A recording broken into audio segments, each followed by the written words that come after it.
আসসালামু আলাইকুম রহমতুল্লাহি বারাকাতুহু। ভিউয়ার্স সবাই কেমন আছেন? আশা করছি আল্লাহর রহমতে আল্লাহ তাআলা সবাইকে সুস্থ রাখছেন, ভালো রাখছেন। তো যাই হোক, সর্বপ্রথম আল্লাহর কাছে শুকরিয়া জানাই। আলহামদুলিল্লাহ, এখন পর্যন্ত আমি সুস্থ আছি। আর সুস্থতা হচ্ছে দুনিয়ার মধ্যে সর্বশ্রেষ্ঠ নিয়ামত আল্লাহ তাআলার। যে মানুষ সুস্থ নেই, সেই মানুষই বুঝে যে কত বড় নিয়ামত তার কাছ থেকে উঠে গেছে। যাই হোক, কাজের কথায় আসি। তো যেই কথা বলার জন্য আসলে আমি আপনাদের মাঝে হাজির হলাম। আমি সৌদি আরব প্রবাসী, সৌদি আরবেতে থাকি। জুবাইলে একটা কোম্পানিতে কর্মরত অবস্থায় আছি। যাই হোক, আল্লাহ তাআলা আপনাদের দোয়ায়, সবার দোয়ায় ভালো রাখছে, ভালো আছি। তো কথাটা হচ্ছে, বর্তমানে শুনেছেন আপনারা যে সরকার, আমাদের যে প্রধানমন্ত্রী তারেক রহমান সাহেব, তিনি কয়েকটা উদ্যোগী নিয়েছে। তার মধ্যে ফ্যামিলি কার্ড একটা।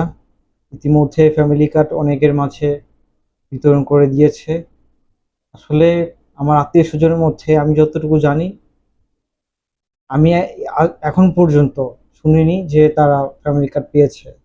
আজকে অনেক দিন হয়ে গেছে, তারা নাকি অনেক বিলি করেছে, ফ্যামিলি কার্ড দিয়েছে। তো কাদের দিয়েছে এটা তারাই ভালো জানে। কিন্তু আমার জানা মতে, আমার আত্মীয়-স্বজনের মধ্যে, আমার ফ্যামিলির মধ্যে কেউই এই সুবিধাটা পায়নি, ফ্যামিলি কার্ড পায়নি। তো যাই হোক, তারপর পরবর্তীতে যে কৃষক কার্ড, সেই কৃষক কার্ডও এখনো আসলে আমি শুনি না যে কেউ কৃষক কার্ড পেয়েছে। তারপর আরেকটা হচ্ছে, বর্তমানে উদ্যোগ নিয়েছে আপনার প্রবাসী কার্ড। তো তারেক রহমান নাকি প্রথম অবস্থায় 2 লাখ প্রবাসী কার্ড দিবেন। এই আগস্টেই শুরু হওয়ার কথা। আমি এখনো নিউজ আসলে পাইনি যে আসলে দিয়েছেন কিনা। তো যাই হোক, অ্যাজ এ প্রবাসী হিসেবে আমি একটা কথাই বলবো, যে এটা নিঃসন্দেহে ভালো একটা উদ্যোগ।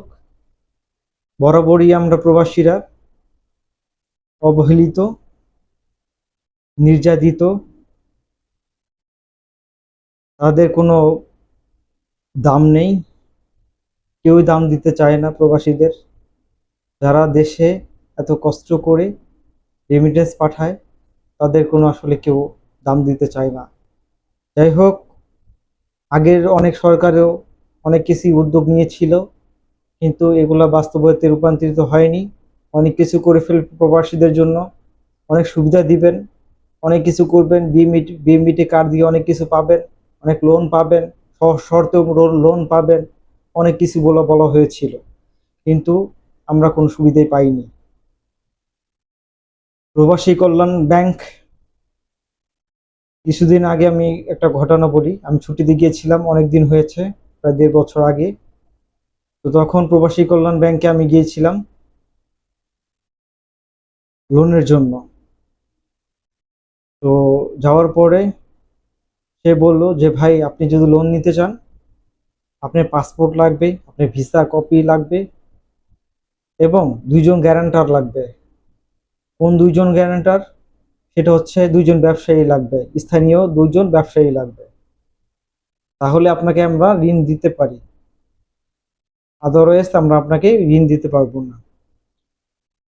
আচ্ছা, আমাকে জাস্ট আপনারা একটা কথা বলেন, যদি আমার যদি গ্যারান্টারি লাগে, এত কিছু থাকার পরেও, বিএমইটি কার্ড আছে, হ্যাঁ আমি একজন প্রবাসী, এটা প্রমাণপত্র আছে, ভিসা আছে, পাসপোর্ট আছে, তাহলে কেন 2জন ব্যবসায়ী গ্যারান্টার লাগবে? সেটা আমাকে বলেন। প্রপার সম্মানটা কোথায় দিল প্রবাসীদের?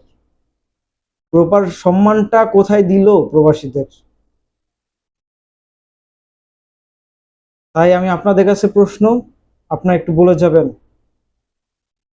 এই যে যে প্রবাসী কার্ড আমাদের দিবে, এটার সুফল আমরা কতটুকু ভোগ করতে পারবো, এটা যেন আমাদের প্রধানমন্ত্রী এনশিওর করেন। এটা যেন এনশিওর করেন যে যার জন্য কার্ডটা আমি বিলি করব প্রবাসীদের মাঝে, তারা যেন প্রপার প্রপার ওয়েতে কার্ডটা পায়, এবং যারা অরিজিনালি প্রবাসী, প্রবাসে বসবাস করে, তারাই যেন পায়। যারা বাংলাদেশে বসে বসে বাংলাদেশে কাজ করে তারা যেন প্রবাসী কার্ডটা না পায়, এই দিকে আপনার একটু খেয়াল রাখবেন। আমি দৃষ্টি আকর্ষণ করছি প্রধানমন্ত্রীর, এই জিনিসটা আপনি একটু ইনশিওর করবেন, তাহলে অবশ্যই প্রবাসীরা সুফল পাবে এই কার্ডের। যাই হোক, আবারও বলছি যে আমরা প্রবাসীরা আপনাকে স্বাগতম জানাই, ভালো একটা উদ্যোগ নিয়েছেন, কিন্তু আমরা চাইবো যেই সুবিধার কথা আপনার বলেছেন এই প্রবাসী কার্ডে 10-12টা যে সুবিধা আছে সেই সুবিধা যেন প্রপার ওয়েতে সুন্দরভাবে যেন প্রবাসীরা পায়, তাহলে অবশ্যই আমরা মনে করব যে আপনার এই প্রবাসী কার্ড দেওয়াটা হচ্ছে সার্থক হবে। তো ভিউয়ার্স, সবাই কমেন্টসের মাধ্যমে জানাবেন যে আমার কথাগুলো যুক্তিযুক্ত কিনা বা কথাগুলো আসলে ঠিক আছে কিনা। ভিডিওটা আমি বেশি লেন্দি করব না, আপনাদের বিরক্ত লাগবে।